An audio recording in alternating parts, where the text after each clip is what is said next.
How's it going, everybody? John here from zZounds, and today we're talking to Peter Hook from Joy Division and New Order about his all-new signature Yamaha bass. Well, thank you for joining me here, I guess, in this virtual space. You know, we're here talking about Yamaha basses and your signature bass that's coming out here soon. I have one here. I thought I'd get it out of the car. Yeah. This is the prototype, actually. Awesome. The one that we designed it with.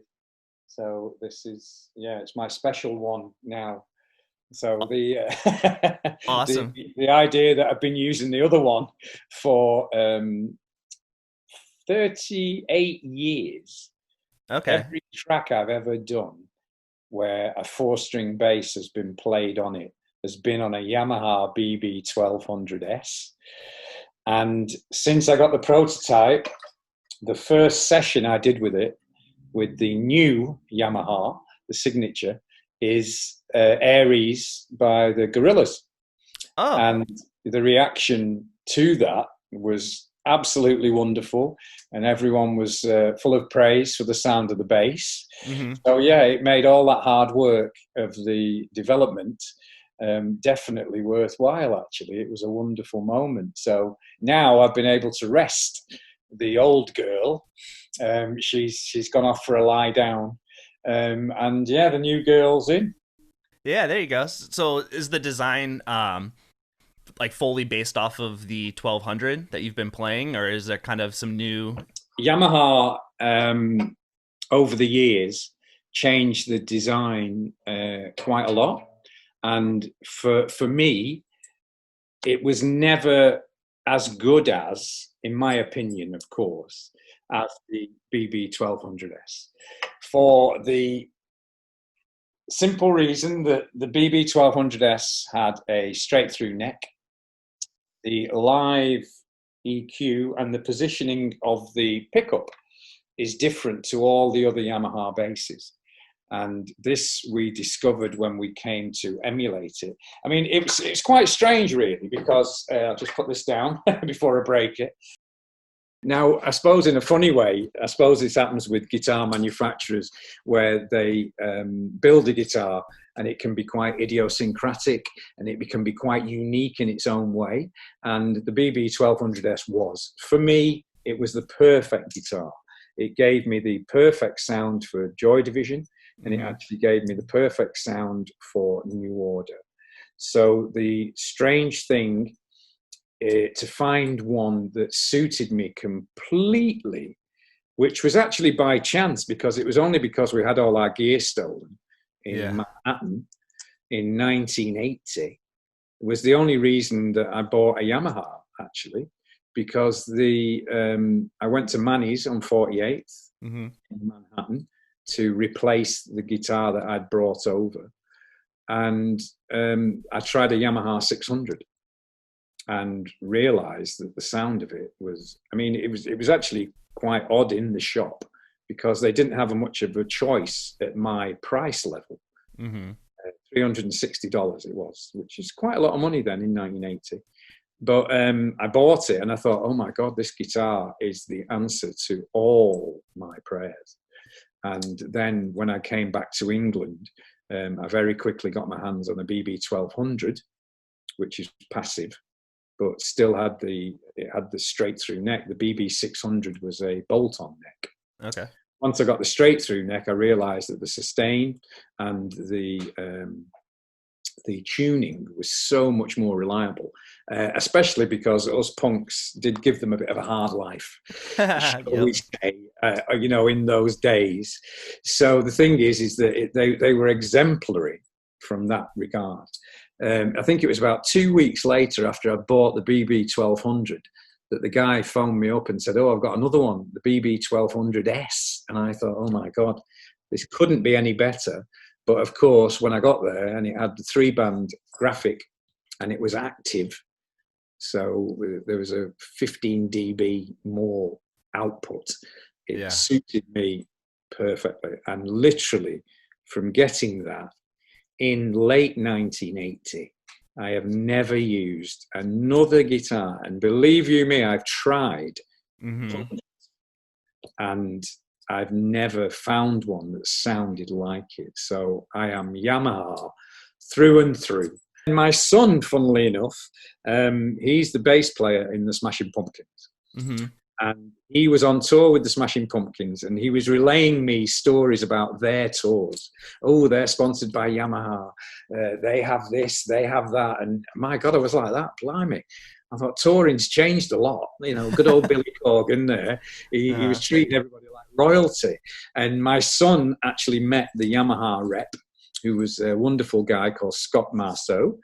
And Scott, when he heard the story about me using the same guitar for 38 years on 400 songs, was going, oh my God, we should be doing something with this. And he said, well, why don't we do you a signature model?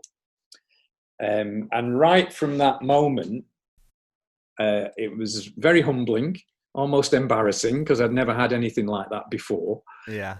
And I was like, oh God, you know, I was like, wow. Yeah, he said, we will remake it for you exactly the same. So we did. And it was wonderful to be able to go to Yamaha and meet the luthier and discuss everything that you loved about this old classic. Mm-hmm. I suppose a bit like myself, really. But they are difficult to maintain, old classics, aren't they? That's the trouble. And then pick out all the things we liked to improve the EQ, because I always felt it was just lacking a little bit of bottom end, and they managed to increase the bottom end on the tri-band for me. Mm-hmm. So I was over the moon with that one. They gave me the finish that I loved, which was the dark crimson red. The straight through neck, Yamaha do not do any straight through necks anymore. Mm-hmm. So that left me a little bit at odds, because the straight through neck is very important to me, as I said to you before, for the sustain, or the rigidity and the reliability. So the luthier very cleverly came up with a new way of fixing the neck on the body to give it as much tension and as much rigidity as a straight through neck. He put 2 screws in at 45 degrees, as well as the 4 screws that normally hold the neck on. So the neck is actually held by 6 screws, which gives it an amazing amount of sustain, and mm-hmm. it gives it that reliability, so I can throw it around the room for no other reason. Now, the interesting thing is that I've tried it against the BB 1200S, and it is not lacking in any way. So that wonderful gentleman down there at Yamaha in California solved it, and it was wonderful. So I can't be happier with this being a signature model. And yeah, I mean, it's quite odd. You know, I went to, we did a launch here in Manchester recently, mm-hmm. Social distant, of course. They're just not as much fun as they ever were. And going to do it, even though I've been, you know, a musician for 40 years and I've had some wonderful, wonderful peaks in my career, you know, headlining Glastonbury 4 times and gigs we've all done all around the world to hundreds of thousands of people, to go into the shop, and I must admit that, you know, going back to a music shop like that and watching all the guitars all around the place, all the equipment, it is still a place where dreams are made. You know, even for an old duffer like me that's been doing it for as long as I have, to walk in there and feel, wow, you know, I'm looking around at you here, my friend. And it's the same thing when someone walks in, watching the guitars on the wall, that wonderful kinetic energy that studio has, that a record shop has. It really is a wonderful feeling to go into one, and to go in and see my guitars lined up, because I'm only used to seeing one of them, you see. I mean, I've got a few spares, but I usually generally only have one. So to go up and see like 6, 8 on the wall, 2 on the floor, and it's Peter Hook signature guitar, it was really humbling. I was like, wow, you know, God, I wish my mum was here to see this, you know, type of thing, because it was my mother that lent me the money, God rest her soul, to buy my first bass guitar, $40, in 1978, after actually 1977, after seeing the Sex Pistols. Mm-hmm. In fact, I'm going back. It was longer. It was 1976. 4th of June, 1976. I saw the Sex Pistols, and I bought my first bass guitar the next day. Yeah. So yeah, thanks to that wonderful, wonderful lady, I became a bass guitarist when I didn't even know what a bass guitar was. Yeah, so we can all thank our moms for getting us into music. We should always do that, shouldn't we? I mean, it was funny because I was thinking about, I then realized I didn't have an amplifier because I knew nothing about music. Absolutely nothing, you know. Mm-hmm. I didn't even know a bass had 4 strings. When the guy handed me this bass that I bought the day after the concert the Sex Pistols played, I said to him, hang on a minute. I said, my friend's has got 6 strings. This has only got 4. And he went, that's because it's a bass, you numpty. I was like, oh, you know, talk about learning something every day. Yeah. So, yeah, I mean, I was very green. And I remember borrowing money off my mother again. God bless her. She lent me $150 to buy an amplifier. So I went and bought an amplifier in the shop. And the guy said to me, do you want to try it? You know, I mean, I was 20 years old. So I just said, no, just wrap it up. Well, don't even wrap it up. They just give it you, don't they? Yep. Just give it me and I'll take it home. So anyway, I took it home, this amplifier. And I remember sitting there with my lead in the amplifier with my bass, and it wasn't working. And my father came in later and said to me, where's your speakers? And I thought, oh my God, speakers. I thought, have you got to get them as well? I got to get another thing. Yeah, I was just like, oh my God, this is never ending. So I paid $150 for the head, which was a Sound City 120, a really bad English make. And I had no speaker and I had no money. And she wouldn't give me any more money. So I ended up buying a $15 bass speaker out of the, you know, the small ads in the newspaper. Mm-hmm. And it sounded like a $15 bass speaker. So I had, you know, but I was off and I was up and running. And, you know, it's amazing to think of that start to walking in there and seeing all the guitars on the wall. Yeah, I mean, it was quite a moment. Yeah, I can imagine it's probably pretty surreal. But I feel like your start with bass, you know, kind of not really knowing what the technique and the style is kind of helped you develop your own style. So when you were playing, when you approached the bass, I know like your style is a lot, you know, playing up high on the neck to try and cut through the mix. Was that something you just kind of started doing out of necessity, or did you kind of take like a conscious approach to being like, you know what, I like the sound up here, so I'm going to play it this way? Do you know what? Looking back now, it was a matter of survival. Mm-hmm. Bernard had a wonderful amplifier that he bought, which was a Vox UD30, which is the one the Beatles used. It was a head and a speaker and a little gantry thing. You could see the Beatles using them at Shea Stadium. And it was loud. Oh my God, it was 100 watt RMS. It was a fantastic amplifier. It sounded mega. The distortion on it was beautiful. I remember being absolutely devastated, all of us, when he had that stolen in New York, because he could never replace it. Because they made very few UD30s, and the replacement model that we got was the UD15, which didn't sound anything like the 30. But it was a wonderful amp. So I had my problems with my $15 bass speaker. As you can imagine, it was awful. And the only way that I could cut through on playing was by playing the high strings. The high strings would cut through. Mm-hmm. Luckily for me, Ian Curtis, God rest his soul as well, would, every time I played high and it started to cut through, as you said, that aspect of it cutting through the mix, he would go, oh, whoa, that sounds great, do that. And I'd be like, whoa, you know, I thought I'd stumbled on something here. Yeah. And literally every time we practiced, when we started writing, he'd say, play high, okay, play high, it sounds great. And it was really as simple as that, you know, with that enthusiasm and the fact that it cut through, and all of a sudden I could hear myself. Yeah. You know, I mean, a lot of people have said to me over the years that I'm probably in the wrong job. You know, I should have been the lead guitarist or something like that. But the interesting thing with Joy Division was the way that Steve and I worked. Steve was very active on his tom-toms. Mm-hmm. So we would have a rolling tom-tom riff.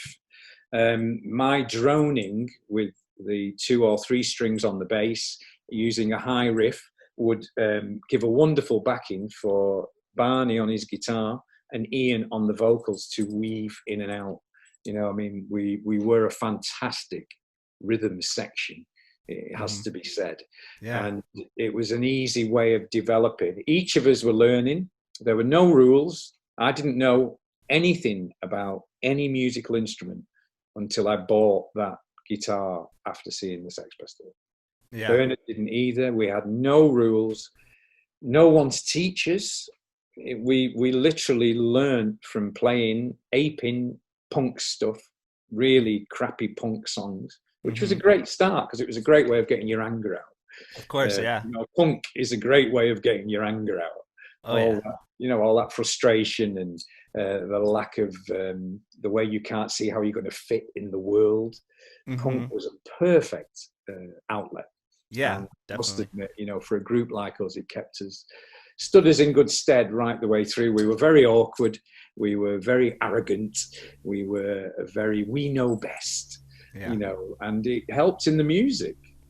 Strangely enough, it gave you an absolutely unique sound. And I suppose one of the greatest compliments in the world is the heritage that Joy Division has left is so apparent on so many groups today. And I take it as an absolute compliment. I mean, it seems to me that in many ways that if a group doesn't sound like Joy Division, they actually tend to sound like New Order. Yeah. So yeah, you know, we were definitely in the right place twice.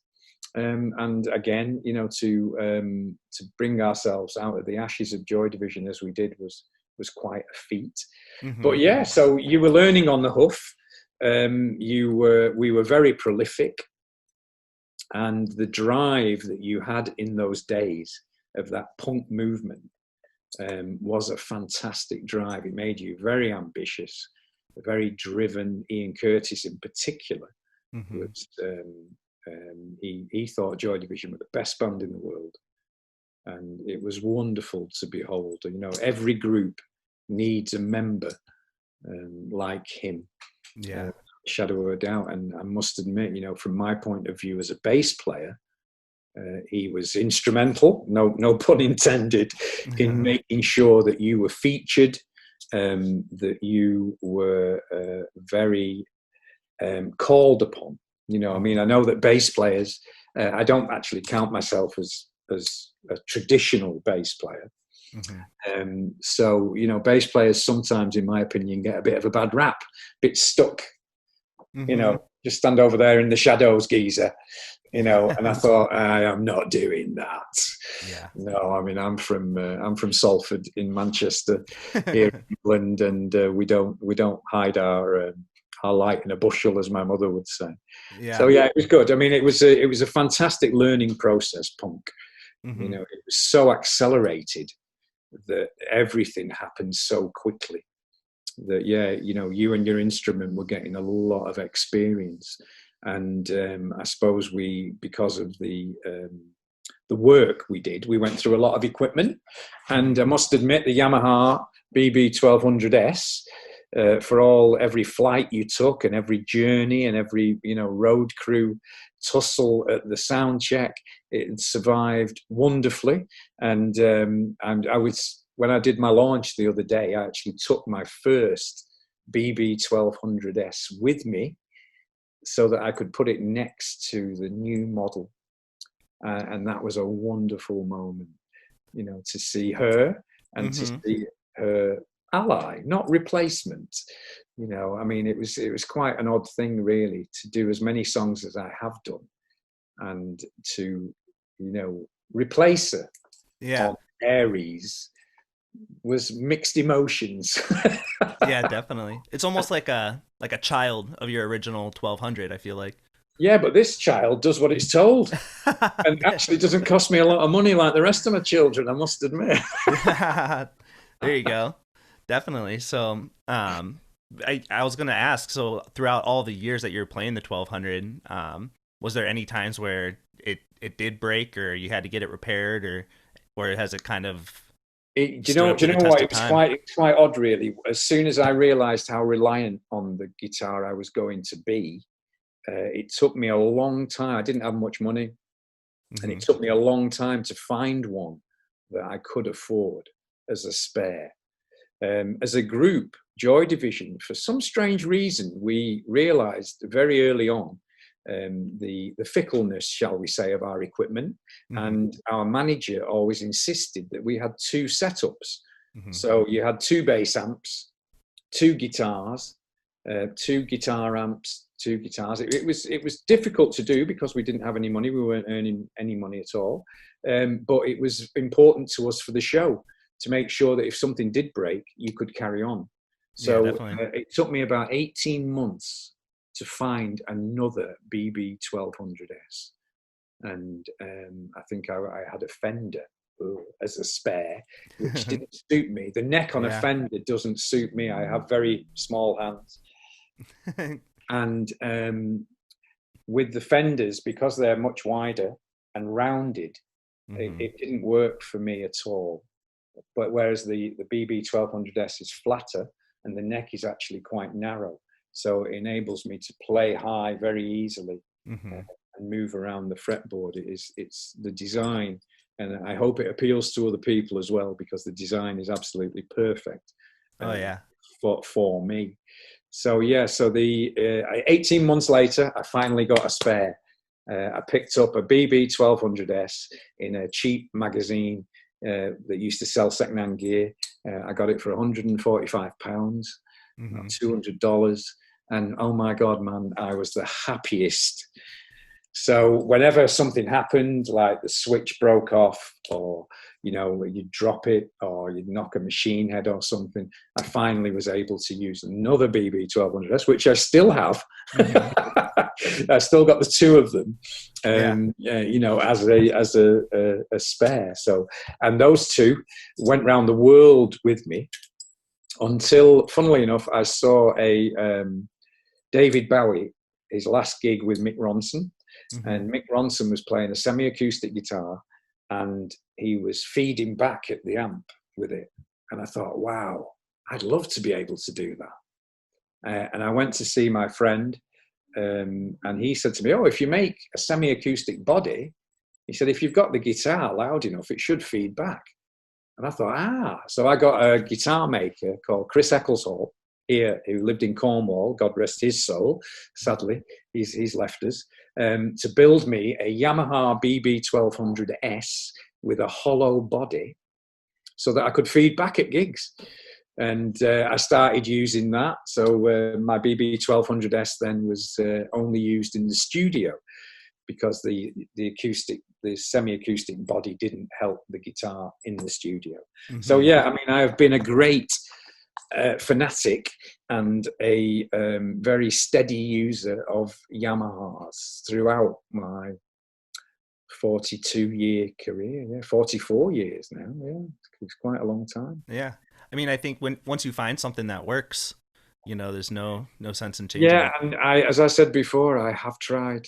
I mean, I've been courted by everybody from Gibson, Hmm. Peavey, Warwick, Alembic, even at one point Alembic basses, which were very, very famous in the 1980s.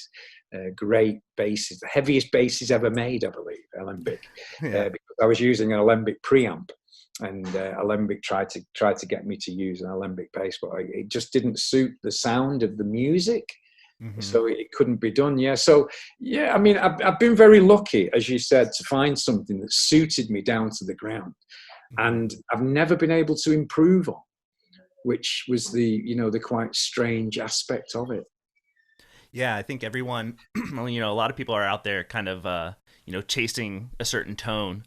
Seems like you found yours kind of right off the bat, and then just kind of stuck with Yeah, it. I mean, it's the interestingly, the Joy Division sound and the playing high was came about before finding the Yamaha. I must get those facts right. Mm-hmm. In Joy Division, I had a Marshall 100-watt head, bass head, that was wired for lead guitar. Mm-hmm. So if somebody had messed with it and moved the valves or changed the valves or whatever, and that, I must admit, was very, very intrinsic in the sound of the Yep. that you got, that Marshall head with an old Hondo Rickenbacker copy that didn't sound anything like a Rickenbacker, was what the sound began with. Mainly the Joy Division albums were written in that way. Finding the Yamaha just made life so much easier.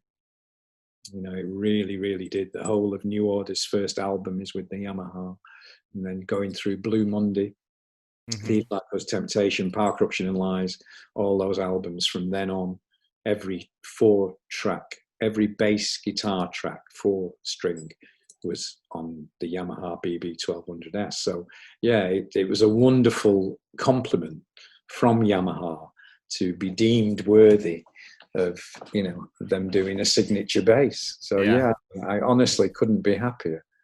Nice. So what's your rig now? Like over time, did you kind of start adding things like pedals or different amps or anything like that? And what have you kind of settled with?